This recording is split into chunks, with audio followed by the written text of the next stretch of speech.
jungle. Ini menurut aku udah benar-benar membawa resiko bagi teman-teman Bigetron Alpha.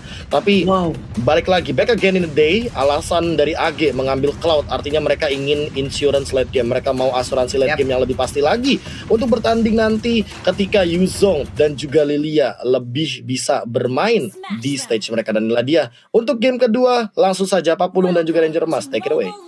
Alright, thank you Profesor kami yang terhormat. Kali ini kita back to the game. Bigetron Alpha masih memiliki kesempatan untuk membalikan keadaan di game kali ini. Dan juga tentunya Cloud memang betul ini bisa memberikan area of effect damage, bisa damage per second. Tapi lihat Rainbow seperti yang udah aku duga bakal berada di arah mid lane. Dan seorang Max akan, seorang Matt akan menggunakan Parsha. Tapi ternyata salah satu invasi kali jungle belum dilakukan oleh para pemain dari tim Ararkioshi karena tahu lihat ada informasi yang diberikan. Cara defense telah dikeluarkan, tapi bahkan Rainbow dengan flickernya menuju ke arah belakang. Ini salah satu hal yang gak baik. Kenapa? Udah ada informasi diberikan, tidak ada flicker. Dan orange buff dari tim Bigetron Alpha masih terbuka dengan sangat bebas. Apakah akan ada invasi? Ternyata tidak. Ararkioshi menurunkan tempo permainannya, tidak mau terlalu terburu-buru karena di sini Albert bukan menjadi serigala berbulu domba, tapi menjadi ninja Hattori, Pak Bulu. Mendaki gunung, lewati lembah, sungai mengalir indah ke samudra. Bukan seperti itu kan lagunya. Cuman kalau gue melihat bagaimana pick-pickan yang udah diambil oleh Bigetron apa di saat mereka menemui kesulitan dan melihat bagaimana pick yang udah diamankan oleh Ararkioshi, comfort hero adalah solusinya. Itu menurut gue nih Oji ataupun Profesor KB. Comfort hero ataupun rumah, feel like home. Karena rumah ataupun kenyamanan itu adalah kunci dari segalanya. Dan sekarang kita lihat aja udah ada Tyrant defense tadi langsung lompat ke bagian depan, tapi langsung balik lagi bahkan dengan bocing bola yang dia milikin. Cuman dengan shadow killnya first blood pun langsung diamankan. Dua orang sekaligus dari Bigetron Alpha harus kehilangan nyawa di menit yang belum masuk kedua ini, Profesor dan juga Oji. Ya, seperti yang aku bilang bahwa template-nya, textbook-nya Hayabusa akan sangat amat memberikan pressure apalagi di early game untuk seorang Cloud.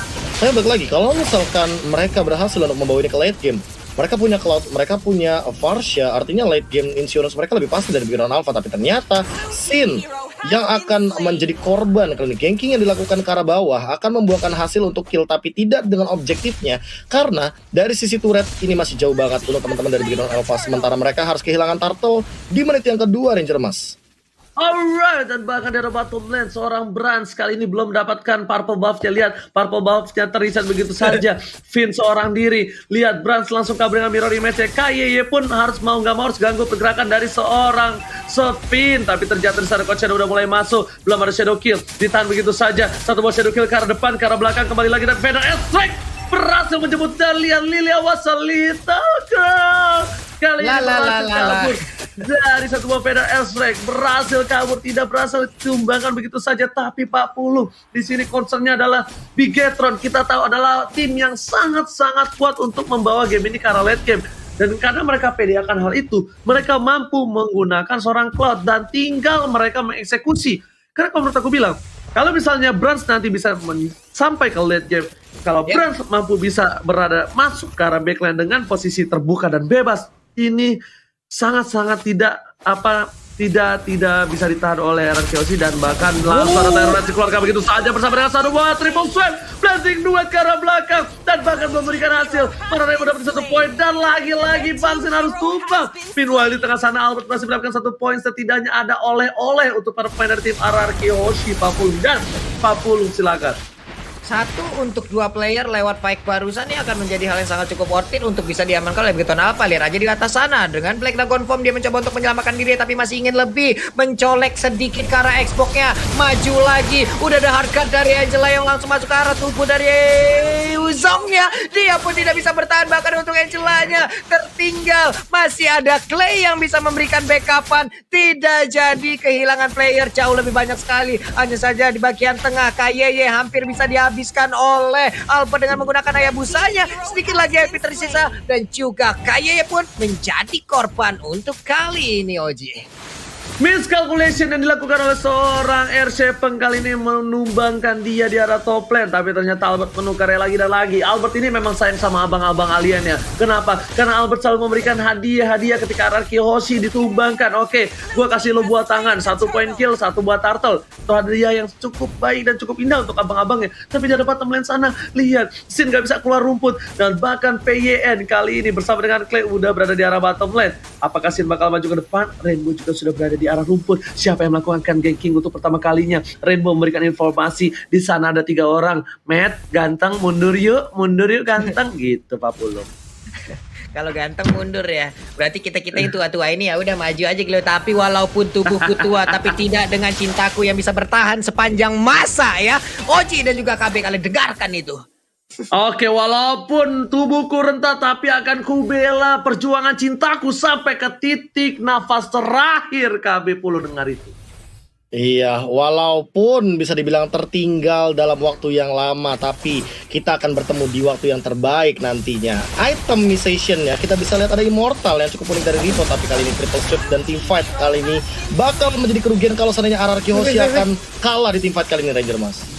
Oke, tapi ternyata di sana seorang Albert muncul ke belakang. Bang Sin datang mencoba untuk mendapatkan 1 buah poin tambahan dan berhasil 1 untuk 1 lagi. Pertukaran Brans menuju ke arah belakang. DMS-nya belum bisa diterima. Rainbow gak bisa ngapa-ngapain. Gak punya triple sweat dan bahkan 1 buah pintu red yang berharga seberharga kamu di mata aku sudah dihilangkan begitu saja. Bahkan para pemain dari tim Bigetron Alpha tak mampu menahan semua damage yang diberikan. Dan jangan lupa buat kalian semua, lihat di top lane sana ada Bang Sin memberikan damage begitu saja. PDST mencoba digoceng, tapi ternyata berhasil di-decoy dan kill sprint didapatkan. MATT ganteng dong, jago banget.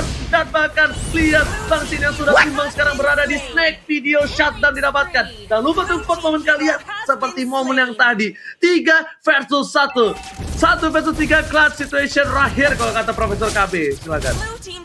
Iya, ini menjadi kerugian banget, apalagi kalau seandainya mereka emang benar-benar harus kehilangan banyak banget momentum. Araki Hoshi nggak boleh kalah dari segi kuantiti karena mereka membawa Angela di sini Pak Pulung. Dan kalau misalnya kita melihat dari menit yang ke-6 balik lagi di 2 turtle pertama, Araki Hoshi unggul karena mereka mengamankan turtle-nya. Tapi sekarang Bigetron Alpha lah yang sedang memegang kendali. Ingat, hati-hati Brans, kalau dia dikasih farm terus-terusan di late game nanti, Albert yang malah nggak main sama sekali. Walaupun ada Shadow Kill, Brans bisa mengkontes dengan Wind of Nature. Natural contest dari Hayabusa sendiri kita tahu sendiri akan sangat amat mengganggu dan menghentikan timing, karena kita tahu sendiri Shadow Kill ini adalah pedang bermata 2. Kalau seandainya connect, apalagi untuk satu hero, tentu bakal sangat amat menyakitkan. Tapi kalau ternyata tidak connect sama sekali, apalagi ada Wind of Nature, hanya akan menjadi perjuangan sia-sia. Oke, perjuangan sia-sia kali ini kita lihat apakah berhasil dilanjutkan oleh seorang Albert dengan shadow kill-nya. Tapi seperti udah ada 1 buah anti kuiras kali ini yang bakal lebih tebal lagi untuk seorang KYY yang tidak mungkin bisa di solo kill kembali oleh seorang Albert. Bahkan Calamity Reaper untuk seorang Bang Sin, itemnya Profesor KB. Iya, kali ini kalau misalkan kita melihat juga dari 1 buah Calamity Reaper, tentunya udah sangat amat mengkontes, apalagi dari true damage yang dimiliki dan mana regen yang sangat amat tinggi, membuat nantinya Sin akan sangat kuat di teamfight jangka panjang. Dia juga bawa Purify, jadi baik KYY, Rainbow ini bisa dibilang tidak akan berfungsi sama sekali dari sisi powernya, apalagi di sana ada 3 Purify yang sedang ready. Sementara itu hati-hati menurut aku melawan R7, karena entah kenapa walaupun R7 dengan KDA-nya 0-2-0, tapi Petrify ini sangat amat mengganggu untuk Brans. Dia bisa saja terkena Curious Dive, dan bahkan ini entah kenapa Finn juga harus lebih berhati-hati karena dia tahu kalau misalnya dia 1 kali Blazing Duet, dia mungkin akan hilang terkena Brans. Oke, lihat sini berhasil kabur, Blazing Duet keluarkan tapi berhasil tumbakin 2 orang. Finn langsung menuju ke arah belakang. S7 menjadi pilihan. Shadow Kill dikeluarkan, Brans kan tak bertanda, bakal tumbas ketika Profesor KB. Harus berhati-hati, BDSX telah dikeluarkan, tapi kali ini para pemain dari tim Bigetron Alpha mereka harus mundur. Mereka kehilangan saking mereka kehilangan Brans King.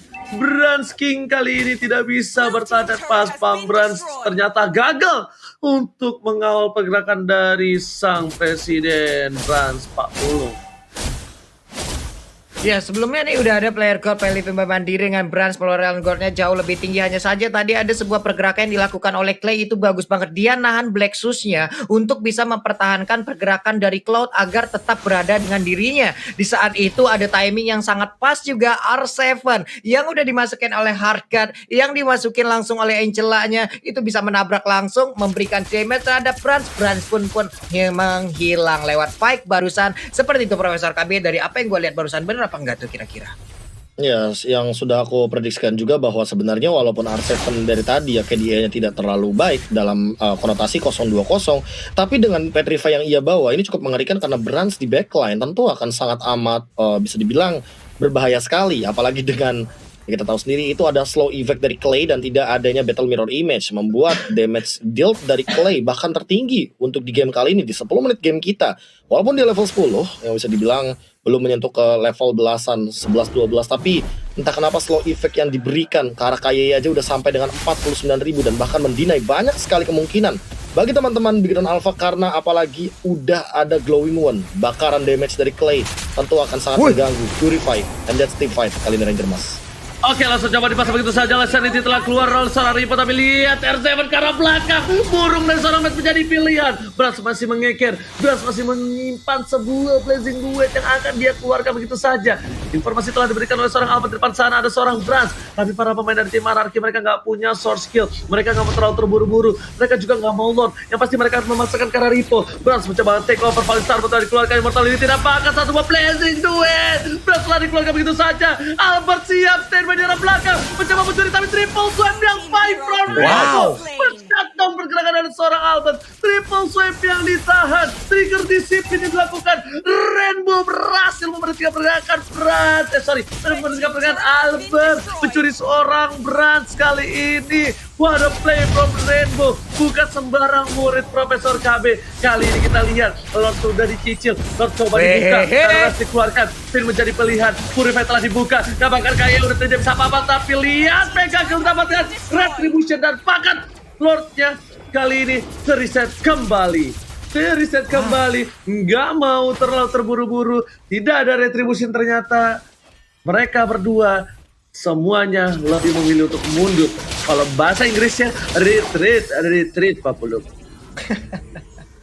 Iya, ini adalah item-item yang udah langsung diamankan oleh masing-masing player loh di dalam kedua tim ini, Profesor. Seperti apa ini itemnya? Ya, Malefic Roar di itemization kedua dari Rainbow. Dia mau mainin penetration secara full. Sementara itu Wind of Nature sudah selesai diamankan oleh Brand. Satu item yang menurutku sangat amat baik. Dan dia mau go ke arah si Halberd karena dia tahu dia adalah salah satu damage dealer dari Brands-nya yang bisa merontokkan Frostmourne Shield serta absorb damage dari Hardguard. Dan mungkin tim fight-nya akan berlangsung kalau seandainya mereka mau maksa kali Ranger Mas. Oke, kali itu telah dikeluarkan. Lihat Matt yang menjadi pilihan dari seorang naga. Burung di sana memiliki ke arah belakang. KM menjadi pilihan. Ditunggangi satu, tapi ternyata R7 menjadi korban kedua di pertandingan kali ini. KYE langsung ada poin tarung ke arah belakang. Flame shot dikeluarkan gak kena siapapun. Clay membuat barikade. Lihat Bigetron Alpha seperti terkena lumpur lapindo. Mereka tak ada yang bisa berjalan. Mereka menuju ke arah belakang. Burungnya tersurat di arah top lane. Dan bahkan ini 2 poin penting untuk tim Bigetron Alpha harus hilang. Rainbow bakal coba ke arah belakang. Bang Sin mencoba memberikan damage tapi ternyata Bang Sin gak kuat. Seperti yang Profesor KB telah bilang, ini OTW ke si Halberd. Bang Sin gak bakal bisa nahan semua damage yang diberikan oleh seorang Bang Brans. Pabulu. Yap. Ini dia. Ripo-nya pun udah akan mencari informasi untuk bisa melihat ke area lore. Akankah lore ini bisa diamankan? Namun sementara itu udah ada Lassie Sanity langsung di pop up. Meledak sudah. Belum mau terlalu maju. Ada Brans juga di bagian belakang. Terra Ripan pun dikeluarkan. Pinnya hanya bisa melihat dari kejauhan. Peperangan akan pecah sesaat lagi karena Black Dragon Bomb-nya siap untuk langsung mendarat. Memberikan Furious Death ataupun untuk Dragon Tail-nya. Sedikit lagi. Tapi menghilang sudah. Lord-nya pun langsung berhasil diamankan. Dan shutdown pun Brans gak bisa lagi mengamankan dirinya. Sementara Ripo berhasil menghilang. Tapi R7 wipe out Doji. Ini bencana dan lihat Kati dilakukan oleh seorang Albert karena mereka lihat di arah bottom lane para minion yang mendorong Bigetron Alpha terkena wipe out untuk kali ini. Dan apakah sang raja tetap menjadikan Bigetron sebagai kelinci? Percobaan TTC Anarchy Ozzy Take the game to 2 poin Queen penuh tanpa balas Pabulong. Wow. Terjadi peperangan yang cukup terpisah membuat Bigatron Alpha